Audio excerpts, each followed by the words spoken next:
Revolution coming to your living room, just as rabbit ears are a relic of bygone eras.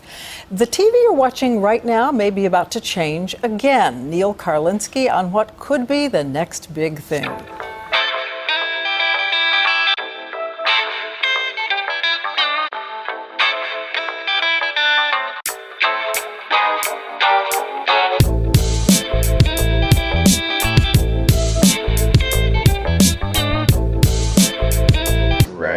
So slacking out on the vlog. Been busy.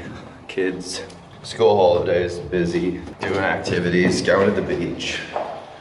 Only getting rides in on Zwift on sunny days, which is sort of annoying, but got to spend time with friends and families, which was nice. But yeah, been thinking about getting that review in around the training plan, seeing as that I'm looking at doing the next training plan. Gonna go for the sprint one, but the climbing one was good. I think it's done some massive things for my cycling. So I'm gonna review that one today, doing the, hey, this is what I'm gonna do as I walk to go get my coffee. Then I can set it up for later when I actually do the review of the cycling plan. So headlines were a 3-week cycling plan for hill climbing, pretty intense one, 6 days a week with some sort of semi-recovery days. So yeah, gloom today, overcast and rubbish. It's supposed to be like really nice today. I was certain it was gonna be.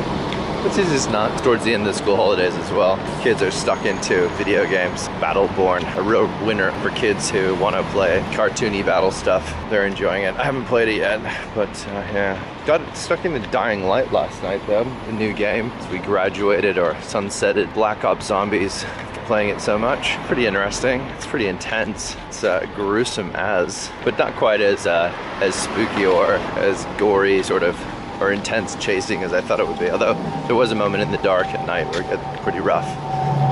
So yeah.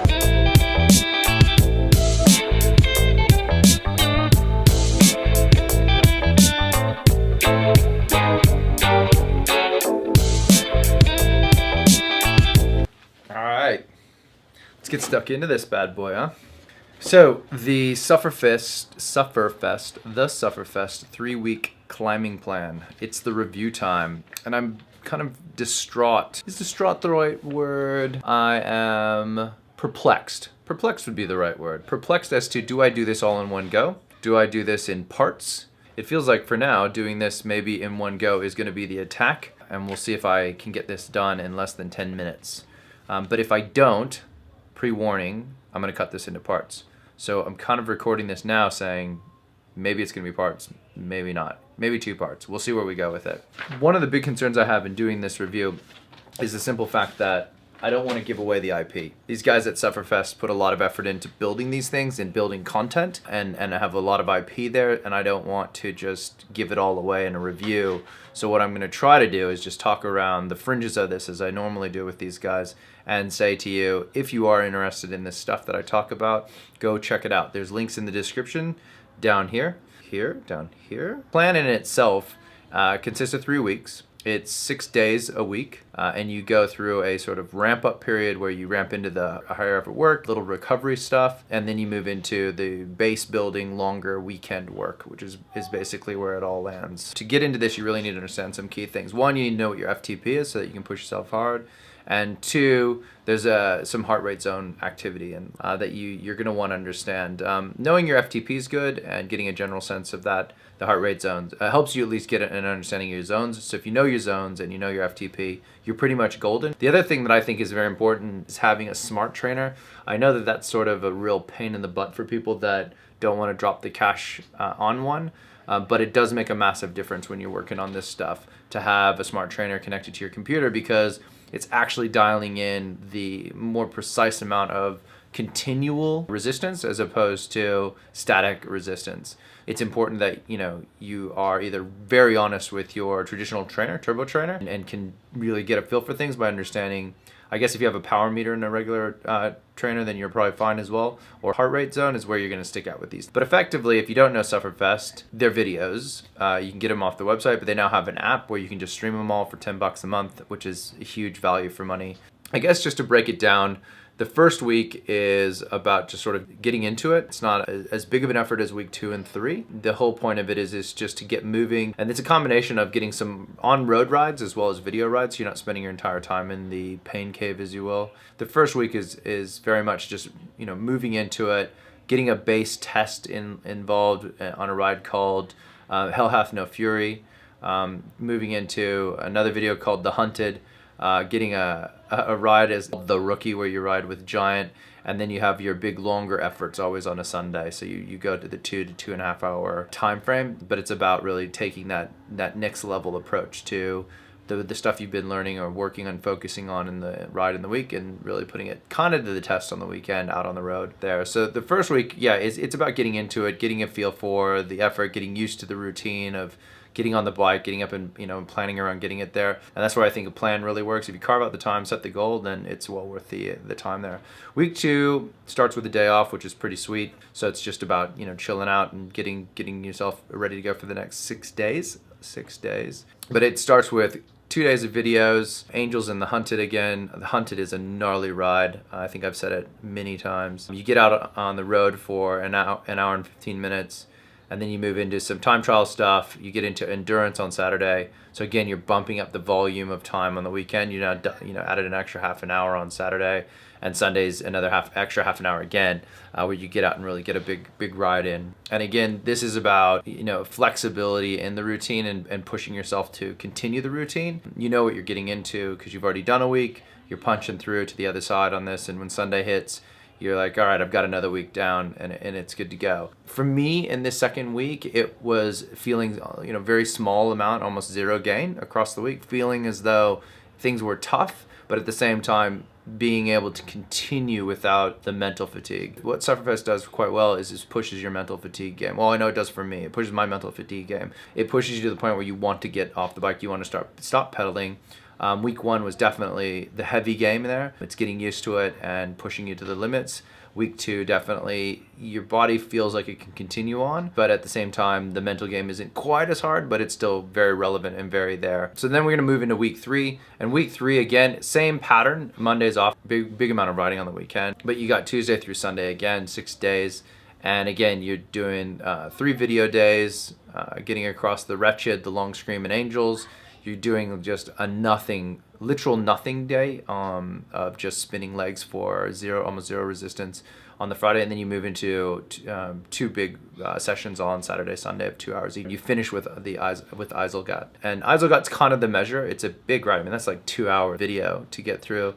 It's a great video, lots of fun. It really pushes you hard, but it's the measurement point at which you mentally get to feel as though you've pushed further. You get to the end of the 3 weeks. The third week, as a bit of a review of the third week, you're going to the finish line in the third week. I know I mentally was really excited about week 3, wanted to get through it, wanted to see the difference. So I really knew that I was going to get an improvement because I'd done this plan once before and seen the improvement. But this time I was very focused because, as I said in all the sort of daily vlogs, this one was combined with the food diet, the Eating to Suffer, right? And this is, it's a PDF, guys. You can get it when you buy the plans, and it's well worth it. I've talked about this in a previous vlog. It's a good one to get into. I'm not going to go into why the food stuff matters because I've talked about that before. Let's break down some of the data. So when I started the plan, my FTP on the last previous measure was 278. We saw my FTP test, which jumped me up to 307. So that's a pretty big increase from 278 to 307. My want was to hit 300, and my aim was to go higher, and I got 307. So that's a big jump. That's 29 watts increase across 3 weeks of effort. 18 rides. That's pretty decent. That's a big jump. And to be honest, I think that it was even better than that because later the following week I did a race and my FTP for the race was 316 or 314 or whatever it is now. So it certainly saw a massive increase in FTP overall, where I can sustain a high amount of wattage. Focused 3-week plan, super cheap. I think we're looking at $15 for the plan plus the videos. But if you do the app, you're going to spend $10 for the subscription for the app for the month because you can fit it inside, and I think you can turn that on and off as much as you want. So $10 plus the 15. I think the eating plan maybe got thrown in, but that might cost like $5. I mean, you join the gym for that price and not get the same sort of return. If you had the sort of prerequisite hardware, computer, trainer, power meter, or at least cadence, heart rate, then you're only looking at like 25 bucks. On top of that, highly responsive, you know, very keen to ensure that the people that are buying their stuff has a great experience. So again, I absolutely support what these guys are trying to do in the cycling community from a virtual perspective. Really dig the effort they put into their content. The training plan is very focused. They have longer ones. I've not tried that. But yeah, so that's the 3-week hill climbing training plan from the perspective of, you know, what's in it, what are you getting up to, the build up between week 1, 2, and 3, FTP increase that I got as a result. So there you go. There's the 3-week climbing challenge SufferFest review. Shout out to the SufferFest people for putting such a good thing together. And thanks everybody for the continual support of the vlog. It's great to get all of the questions and stuff happening in the comments. Also, if you guys have questions, I'm always willing to answer them. I'm an amateur at best just talking about this stuff, so it doesn't really mean that I know what I'm talking about. I just know how to talk about my experiences. I know there's other people out there aiming to get similar results from making some different decisions. So yeah, if you've got questions, ask away. I will be sure to follow up either in chat, or if it's a bigger, broader subject, I may talk about it here in the vlog itself with Joe, the loud kit day guy. Thanks everybody. Don't forget to like and subscribe.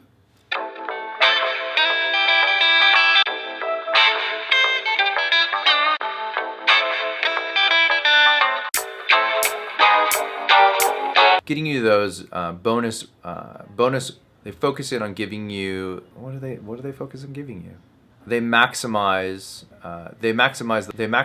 each video to give you the most benefit, right? So